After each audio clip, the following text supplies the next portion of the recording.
So this afternoon, I have the pleasure of chairing a session around a topic very close to my heart, media literacy. And so we have several guests here today who are going to talk about media literacy from the perspective of their work or their study. And I'm really excited to hear about some of the work that they've been doing in this particular space. So we are going to get the handheld mics, Albert. Sorry, I haven't been very organised with the mic situation.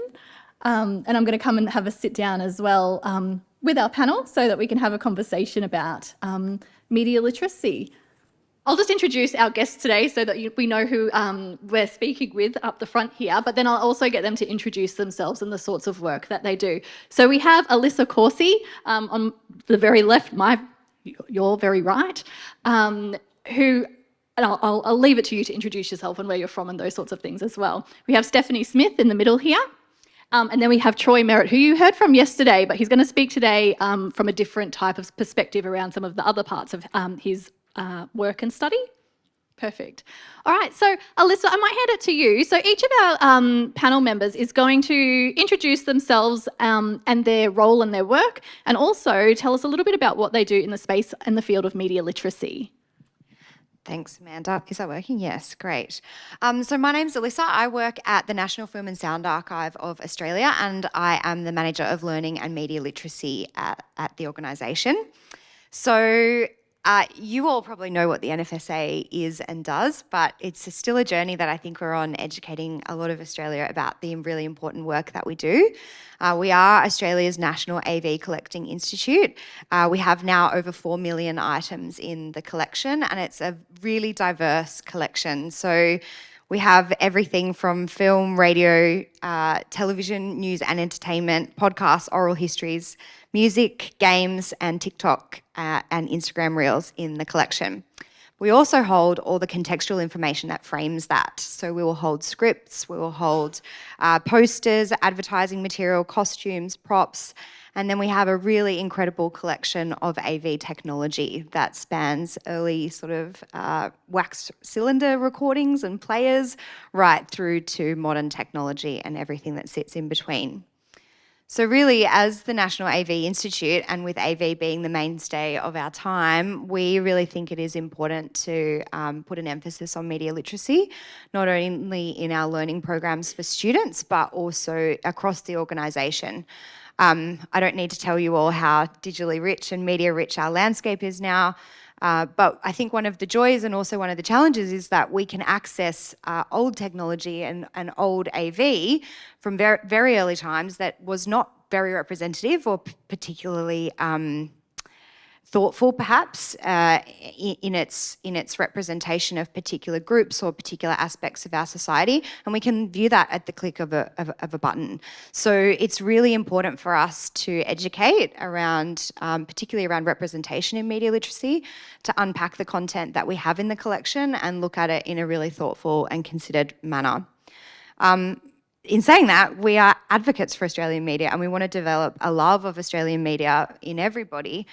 So I guess applying that critical lens is part of developing that really healthy relationship with media and developing a media landscape that we can be really proud of in Australia more generally. I started with the organisation in August last year, and prior to that I was a high school English and visual arts teacher. So I bring a background in schools, and I can echo the statements of everyone that we love teachers. And so part of the focus of my role now is to support teachers to develop media literacy in their classrooms. And so we have a media program called Media and Me, and the media literacy program currently is run on site in Canberra, but is gearing up to be something that we can roll out to schools locally and then do more outreach to places like Queensland and nationally. In Media and Me, students develop skills to be critical, confident media users who are curious about the worlds around them. And we really focus on, as Steph might talk a bit about as well, inquiry-based learning. We want the experiences with students to be interactive, and we want them to be really positive, and we want them to be fun. I think Sometimes media literacy can be viewed through a lens of fear and concern about the dangers of media illiteracy, but we are really trying to frame that in a more positive way. Media is fun, it's entertaining, it's engaging, it forces us to question our worlds, and it might spur us to act. So developing the skills to kind of be able to engage with that in a positive way and frame that positively is really important to us. About 16,000 students will do our program this year from all around Australia. So we are not reaching huge numbers, but we are reaching lots of students and looking forward to being able to engage with more as our programs grow. And I'm really looking forward to having more conversations about media literacy generally. We are part of UMLA, the Australian Media Literacy Alliance, and we're a founding member of that body, which I'm sure we'll talk a little bit more about, and really engaged and invested in the advocacy work that UMLA is doing as well.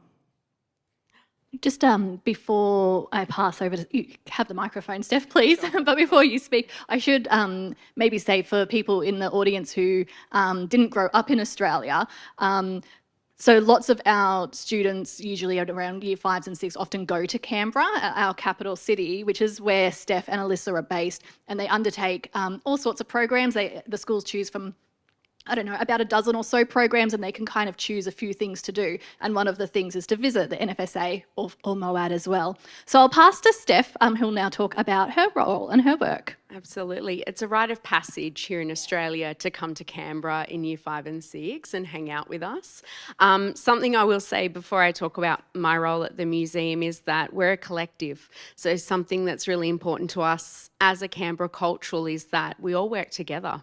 There is, you know, a wide variety of organisations, from the teams that are up at Australian Parliament House to our National Library to Questacon to the National Portrait Gallery to the National Archives to Alyssa's team, and we all have a piece of the puzzle. And something that's very important to us is that we're not competing with each other. We're all working together so that when those students visit us or when we're creating experiences where we're working together to be able to share our knowledge and to be able to support teachers and students across the country. But my role at the Museum of Australian Democracy at Old Parliament House is in the centre of Canberra, and I am the learning manager there. And just mind Alyssa's face for a tick. I have quite a large team. We're very fortunate. We deliver programs to 90,000 students that come through our doors every year. And that is because we are part funded by the federal government to bring students to Canberra, and my organisation happens to be one of the 4 mandatories that they will visit while they're there. So all of those programs have an educator, have someone from my team that takes them through the museum that facilitates their experience. This is part because we are a heritage building. So our beautiful building is 95 years old now. And part of the care that we're asking students to help us with looking after this building is having someone with them to facilitate that experience. We also deliver a large number of digital programs as well. About 26,000 students participate in our digital programming, and like Alyssa said, very inquiry-based and highly inclusive of wanting our young people to participate. So those groups are one class at a time for the general part so that we can facilitate that engagement. We do a ton of resources online as well, and we deliver a whole host of professional development, including doing 2 things yesterday. So while people were talking, I was outside moderating a Digital 101 workshop for my team that was presenting in Canberra with a number of other culturals so that we can support other museums across the country, including those that are remote and regional, but also teachers who were looking to upskill in digital technologies. And my team, being quite innovative in the place that we are, that we've been in the digital space for 6 or 7 years now, delivering virtual programs, that we are very keen to be able to share our knowledge and experience with others to upskill them. Our role at the museum is dual. It is the history of the building. It is acknowledging that we were a working parliament for 61 years. And in the media literacy space, that's talking about the fact that we have a press gallery inside our building, that we have a free press, and looking at what that involves and what that means for Australians being able to access information about what our federal government is doing. For our young people and as the Museum of Australian Democracy, my role is around their place. How do they fit in our democracy? They can't yet vote. So what are the other ways that they participate? How do they get involved? And being able to talk to them about the many ways that they can contribute to a conversation. So a lot of our work is around empowering them, about giving them the skills, whether it be media literacy, visual literacy, but it's that idea of you need to be informed. You need to have those underpinning questions. You need to think about the media that you're consuming, and what messages, what bias is in there, and how you can see through that, or you're looking for multiple sources so that you have an informed opinion, that you know what different parties are saying about a particular issue, and that you can decide your stance and then contribute to the conversation as an informed citizen. So a lot of the work that we're doing is around everyday change. That positive is really important for us. A question that we ask every student that comes through our doors or participates in a program is, what change can you make today? And they'll say all the big things, like Kate was talking about. They'll talk about climate change. They'll talk about wanting to reduce fossil fuels. But our place is to go, okay, what can you do today? What's the one small change that you can make? Being kinder to someone, reducing the amount of single and soft-use plastics that you use, thinking about, how you get to school is something meaningful and manageable that you can contribute to that positive change in the world. And so that's really important in all of our conversations. Thank you, Steph. So now we'll pass over to Troy, who's going to talk a little bit about the other side of his work. So I was up here yesterday talking about the work that I do in BitLink, which is a big part of my life, but I also have another secret life as a PhD candidate as well.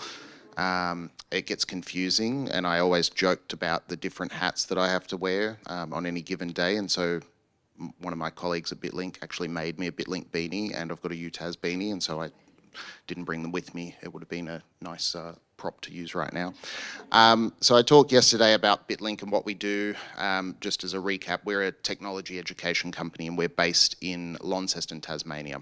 And I talked all about the Internet of Things kit that we developed, and that's our flagship or primary product that we sell. But we do a lot of other things as well. We run a lot of programs, and we work with partners to figure out what those programs are and what we want to develop and deliver them.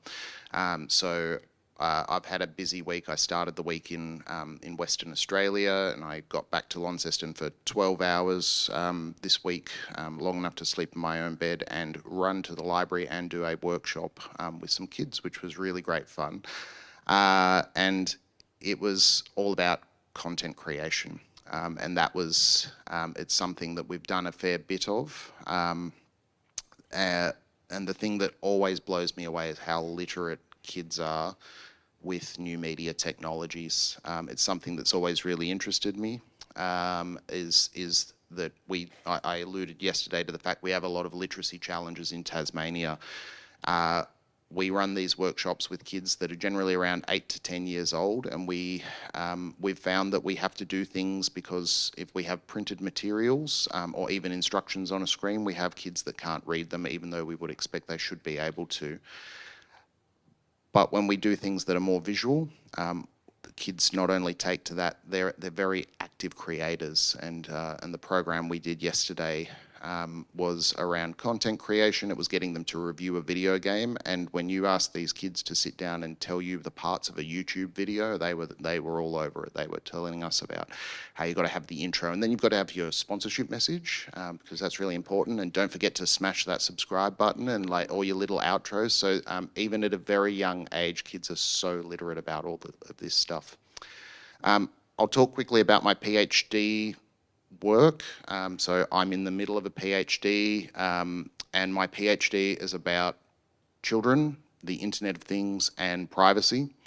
And I feel like I've got a bit of imposter syndrome sitting up here because I'm talking to a bunch of people that know a lot more about some of these things than I do.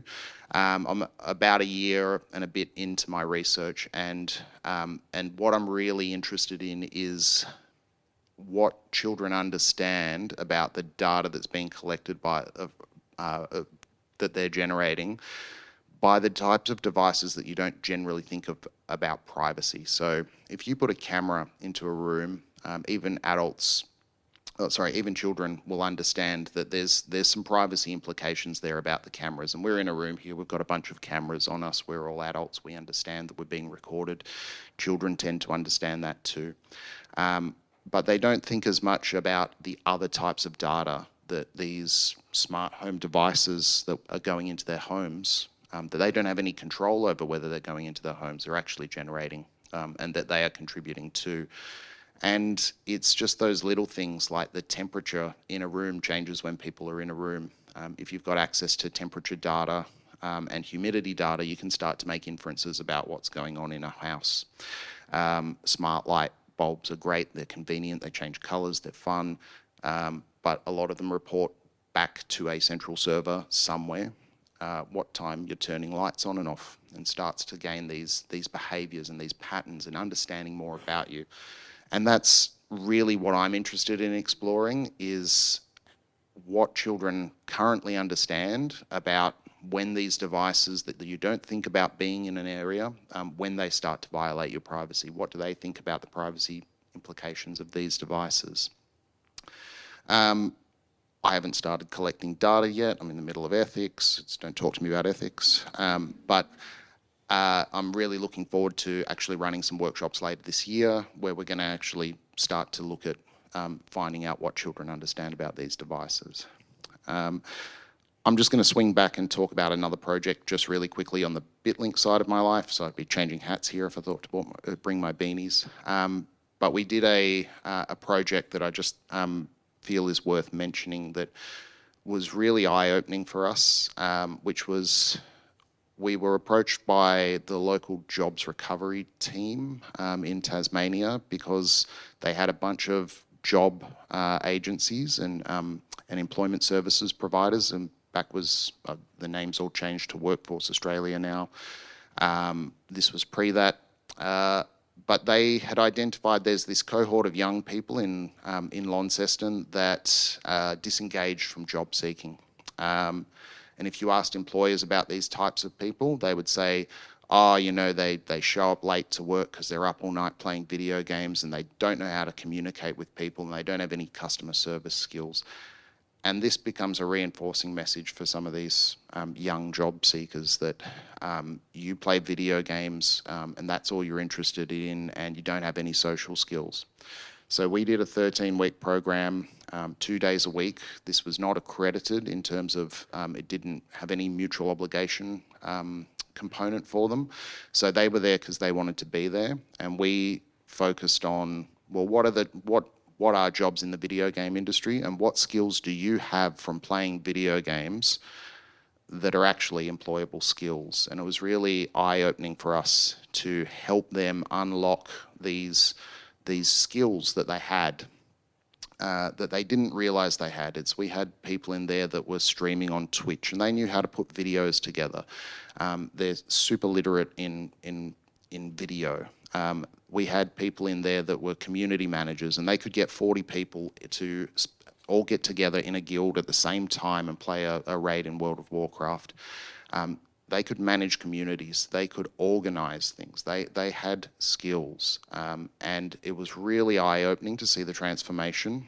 We worked with them to take them from being someone that would walk into a job interview and say, I play video games. We actually taught them how to build a video game, and now they can talk about how they can build video games. And so many of those young people, they're constantly being asked to write CVs, but they've got nothing to put into their CVs and talk about the skills and the things they have. So we've given them some things to do that and start to build out that portfolio. So it was a really rewarding project, and to me, it just, the things that we saw in these young people were really quite amazing in terms of the things that they were just speaking against these things, these almost, they've got these literacies there that people don't realise that they have. And it's, it was just a real amazing project to be a part of.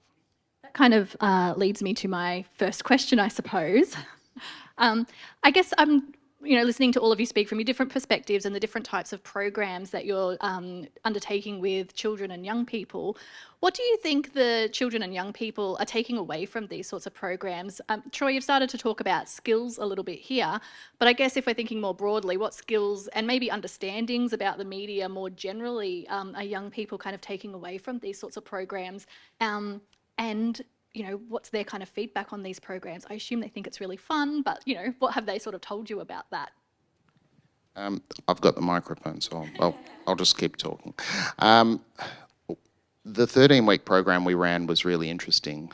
One of the things that came out, we did debrief interviews with everyone at the end of that project, and we didn't seek ethical approval for anything. I didn't collect any rich data. So I'd love to write a paper about what we did in that program, but sorry, we didn't. But those interviews were really illuminating because the thing that came out of them were all of those little anecdotal stories from people that have been through the program. And one really stood out to me was a girl who was very quiet and quite withdrawn at the start of the program, who found friends in this program and developed friendships. And through her love of video games, she now has this little circle of friends. She said a comment during the program, which was that she lived with her grandparents, and she told her grandparents, I've got this, these new friends. And the grandparents were like, oh, yeah. You've got new friends online. And then at the end of the program, we did this showcase for them to show off the video games they made. And I actually heard the grandparents meet some of the friends, and I could see the jaws were dropping that, yes, she had made friends in this program.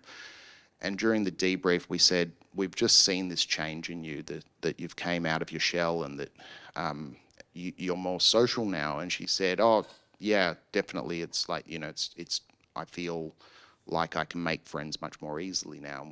And James, my partner in BitLink, said, he said, do you worry that you're going to fall back into old habits?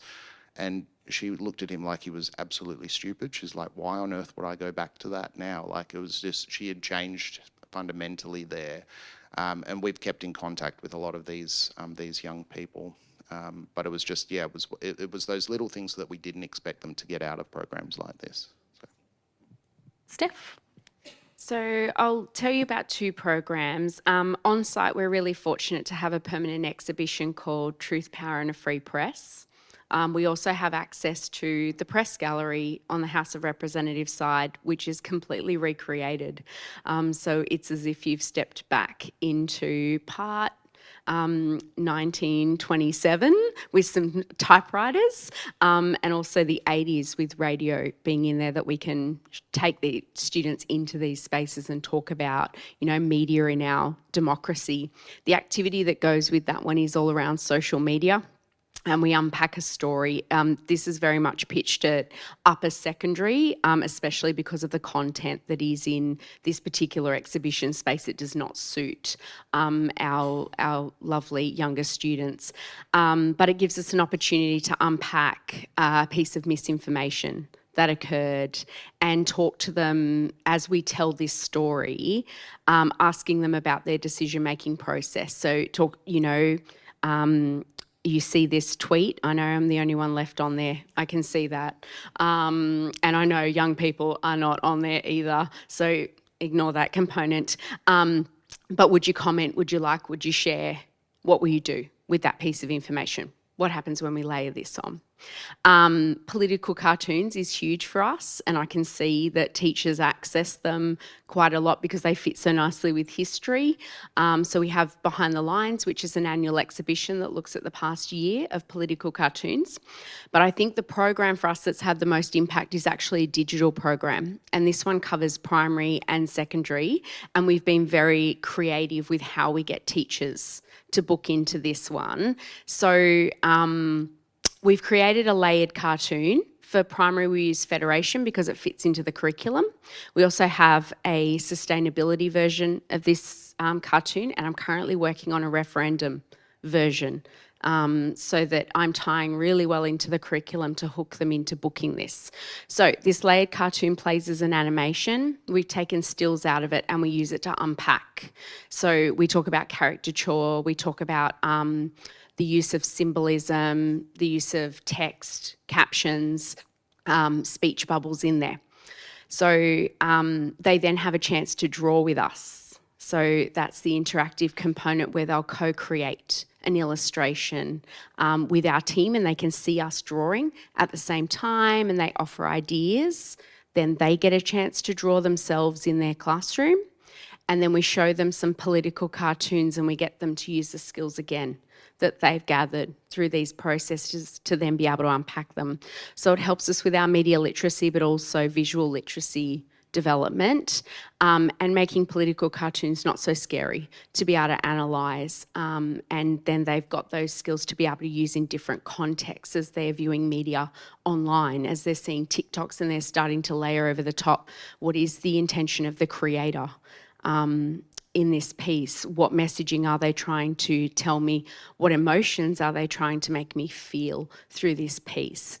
So we get lots of positive feedback because it's highly interactive from both teachers and students. Thanks.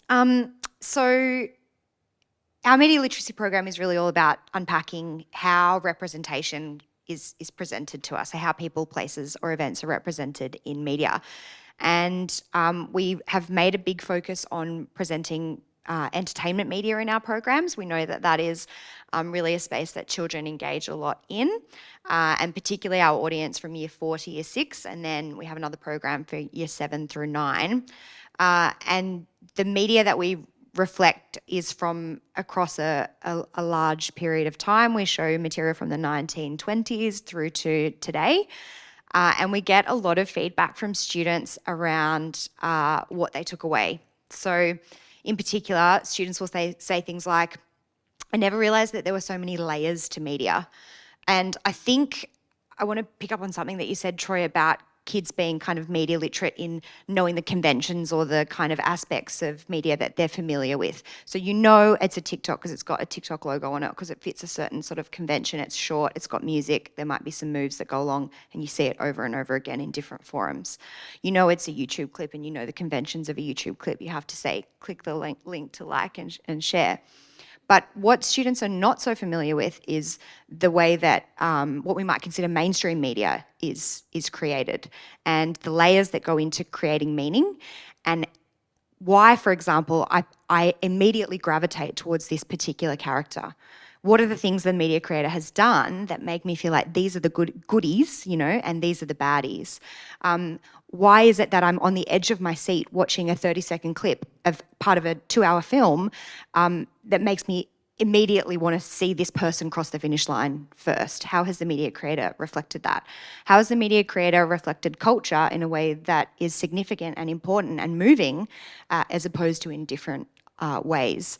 So, for example, in our primary program, we show a clip from a TV show called The Worst Year of My Life Again.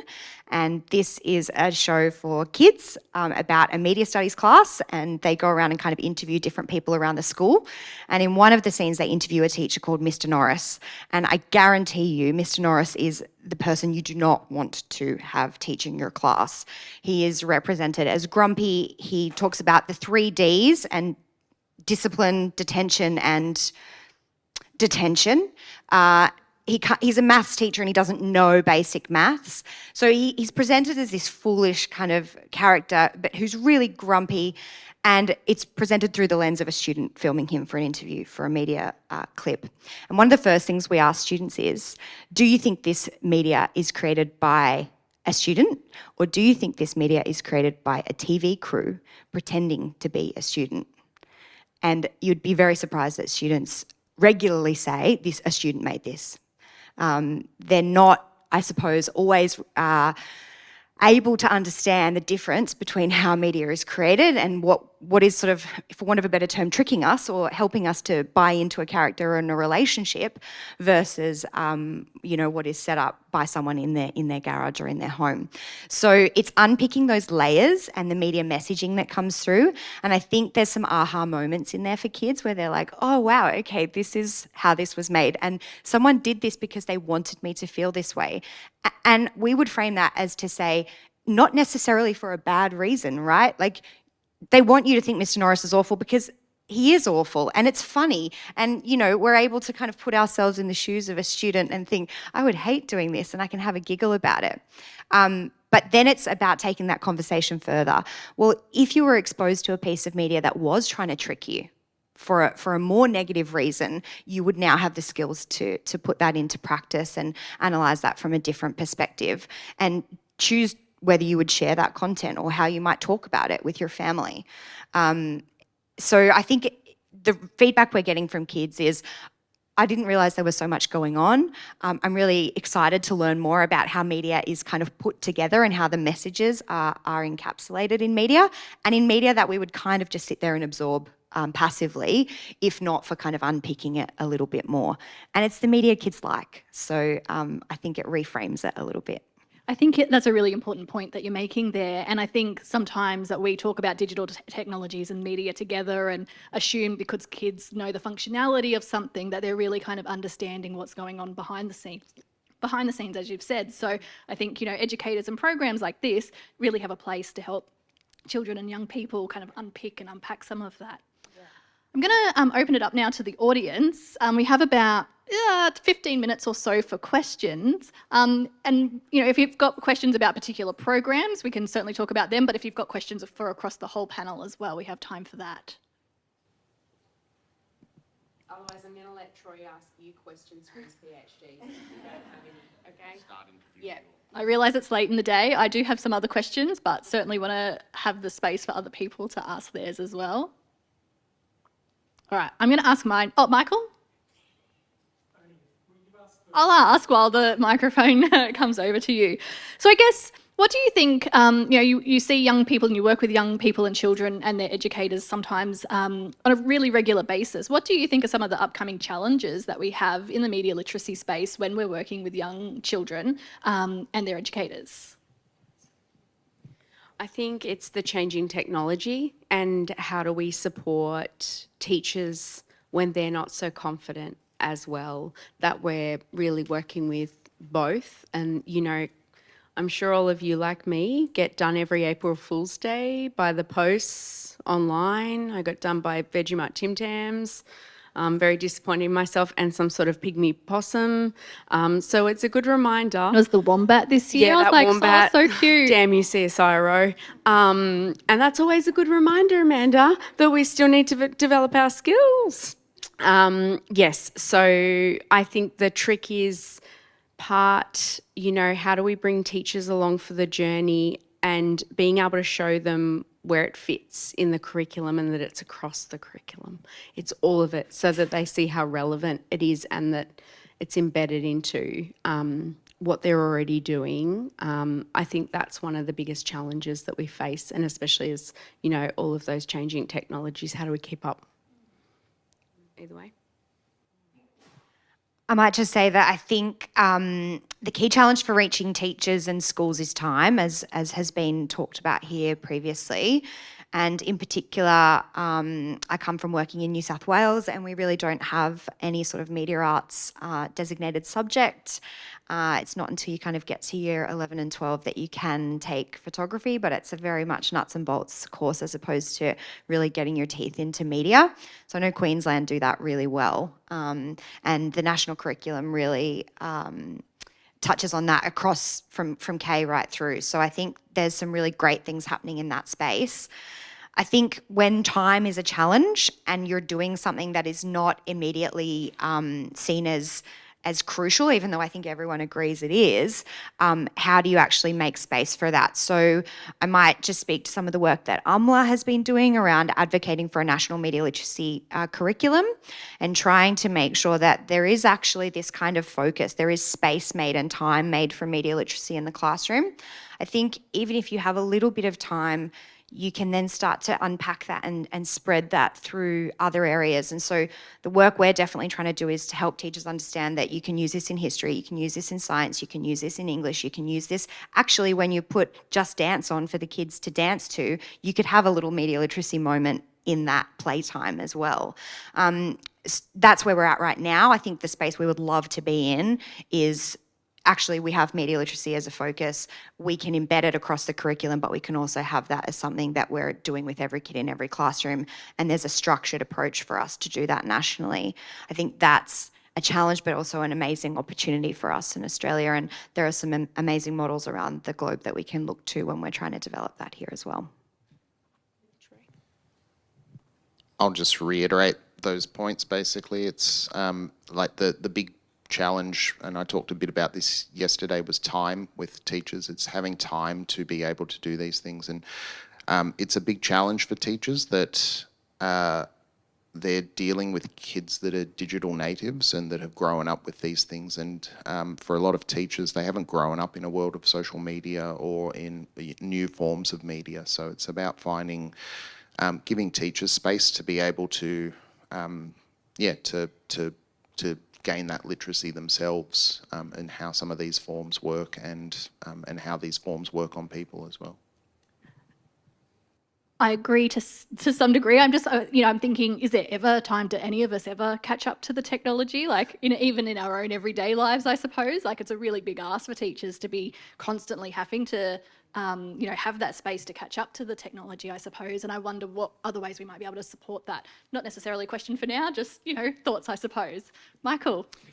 Yeah, so I was going to talk about AMLA just for a minute and ask a question about AMLA actually. But so the Australian Media Literacy Alliance is an alliance that has come together quite organically, I think, in some respects, that has membership from National Film and Sound Archive, Museum of Australian Democracy, ALIA, the Australian Library and Information Association, ABC Education.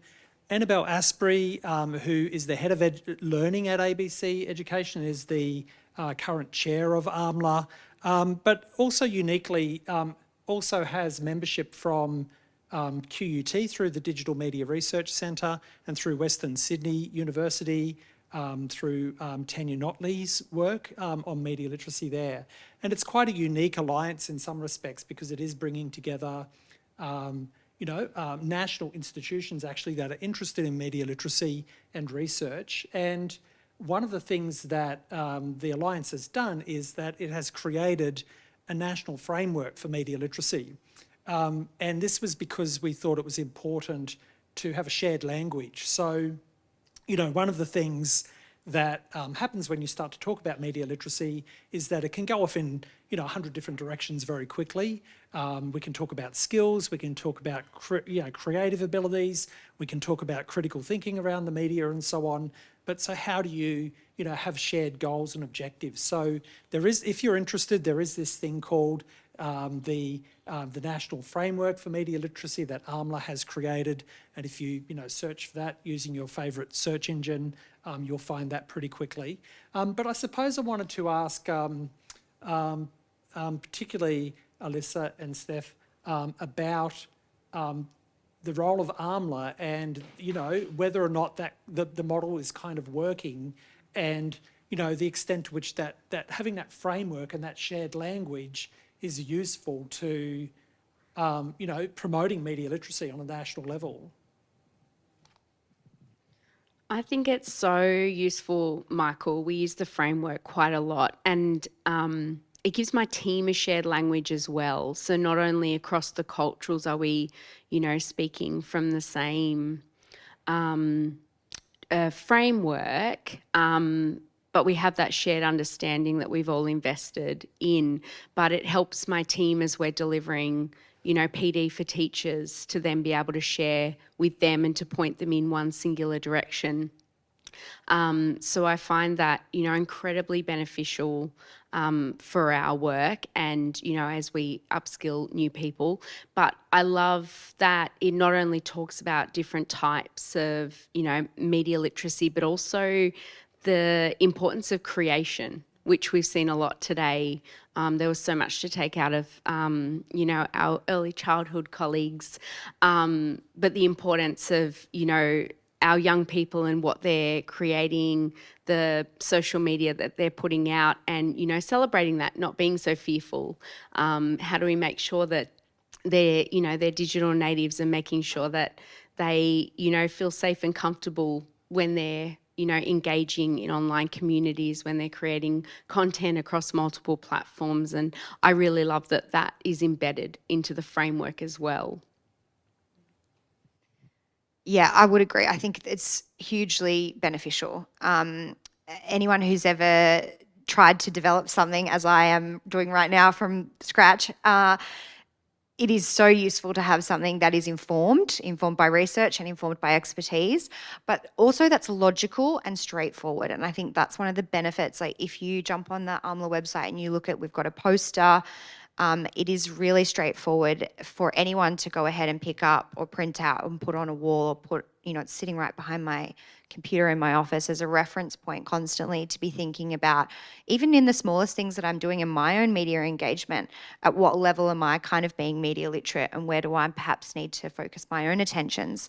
But our focus on representation has really come from the way that AMLA have set up that sort of framework and thinking about the different aspects of media literacy. There is no way that any one institution or any one program could teach media literacy in every facet and dimension. I just think that is a huge ask and a huge ask for teachers in schools as well, right? But that's where we come in to be able to share our knowledge and expertise, share our incredible collections and our spaces, to be able to say we can contribute to this media literacy story, we can contribute to media literacy education in the different aspects. And I think we've actually got quite a nice cross-section here on the panel of the different aspects that media literacy can kind of encompass. So yeah, it is really helpful.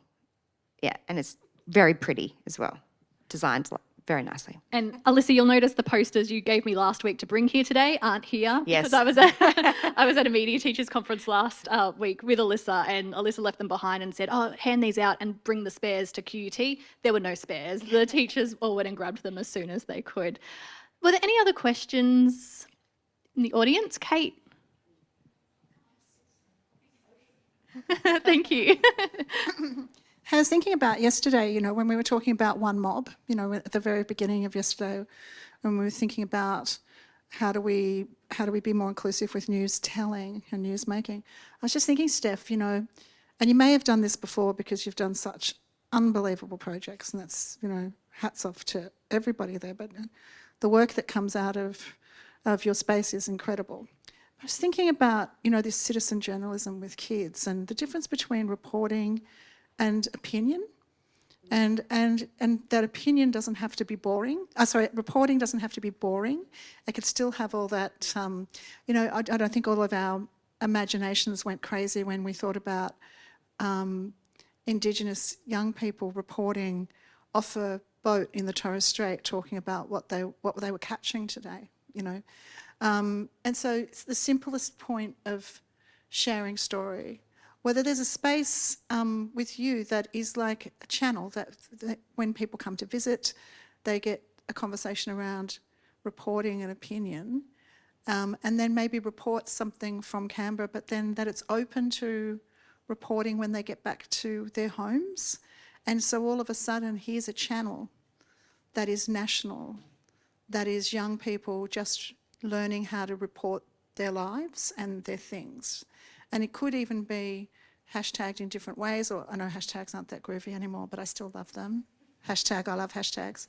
But, you know, like maybe there's this space for us to have serious stuff, you know, so that kids can express, but not just express opinion, but go and delve a bit deeper and bring reporting to it. That is in a safe place. That I know there's moderation, I know there's curation, I know all of that. But if we put aside all the practical, is it a crazy idea? Do you know what, Kate? You are a fellow good ideas fairy. That's what they call me at work. I frequently turn up in the morning in all my glitter and sparkle, and I've had 10 ideas in the car, and I feel like you and I will be kindred spirits. I feel there's definitely something in that. Michael, I might go back to, even though it wasn't during my time, I've been at MOAD for 6 years, but I was away for 2 of those in the Northern Territory. And while I was away, Michael and Tanya did a lot of work with our team around news media champions. And we brought young people together from across the country with that idea of creating these, you know, engaged, and ABC Education was involved as well, young people that could create media and that we could call on at points. And I think that's, you know, something that we could do again in the future, but I think there's definitely something in that. So let me mull over that idea and see what, I've got until Monday to get back to work with many that's ideas. Right. You've got a plane trip you can Yep. sit on, think about So it then. many. Yeah, because I was thinking even if kids voted it up, and so that it lived in a space where kids voted up to go onto like a main news bulletin. And so therefore it's when we talk about that co-design element, then the kids are co-designing by choosing what is news and even topics. I don't know, like I know it's a big kind of lofty idea, but in some ways it's stupidly simple. Yeah. Yeah. And I love that empowering voice, Kate, that it's their choice there, that they could, that idea of them taking ownership over it, but also getting to choose as well, is so important to the work that we're doing. So yes, let me take that away. And the other thing I was thinking was about the archive. I'm lucky enough to have our work in the archive, and I love that. I love the fact that when I die, it'll still be there. Like, I'm serious. It's kind of cool. And someone could be digging there and they go, what is this dirt world? But I was thinking too, do we get kids to go back into the archive when they're at the archive to review?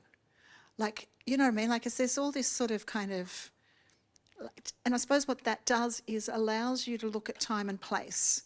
Like, when this was created for children, was this really appropriate? Right? Because we all know that there's some shockers, right? But you know what I mean? Because it kind of allows kids to get this sense, when we're talking about media literacy, this sense that as the community shifts, as we grow and mature, that so does the stories that we tell. And it doesn't mean that we should not learn from those things by actually saying, hang on, that was just wrong, hashtag wrong, wrong, wrong, you know, so. I think we try and do a little bit of that so we run an hour-long program when students come in, and we try and jam-pack as much media into it as we possibly can. But one of the things that we show students are some of the original Rinso commercials that were developed for washing powder, and they were shown in cinemas, and they're kind of set up like a mini story. They will have a title card at the beginning and then a proper sort of storyline, and eventually you get the big reveal, go and buy Rinso. And some of those fit into talk about the role of women, talk about the role of children. In one of the clips, the husband is sitting there and says, I don't know what to do. My wife's so stressed. And his friend says, oh, get her to talk to my wife. She's figured out that there's Rinso. And the kids watch it and go, why didn't he just do the washing? Why didn't he just help? You know, so I think there are really, we're trying to make as many opportunities for kids to be able to look at media and say, hold on, that story is not reflective and representative of the way I want my world to look and the way my world does look. But I think the more that we grow and become more digital, and that's really a focus of where we're at with the archive now, is being able to reflect and review and have conversations and have safe conversations that can be critical and that can reflect particular perspectives. Because there's also nothing wrong with the kid sitting there watching that and thinking, actually, that's what happens in my house. And now I'm hearing other people talk about that. Maybe I want to go home and have a conversation with my family about the roles that we inhabit in our world. So I think there is definitely space to do that. Yeah. And also, it's kind of looking at those early TV ads are not that much different from some of the vibes with the YouTube unpacking ads. Do you know what I mean? Like that, Yeah. they sort of, there is some sort of relationship. Anyway, sorry, I'll stop talking. Bye. Someone else asked a question. Well, we're actually going to wrap up now because we will take it's not in the program, but we are going to take a quick 10-minute break before the final session so that you have time to stretch your legs, go to the bathroom if you need to, and grab a drink. So can you please join me in thanking our panel members on media literacy, Alyssa, Steph and Troy. Thank you so much for everybody for being here today. Thanks for moderating too, Amanda.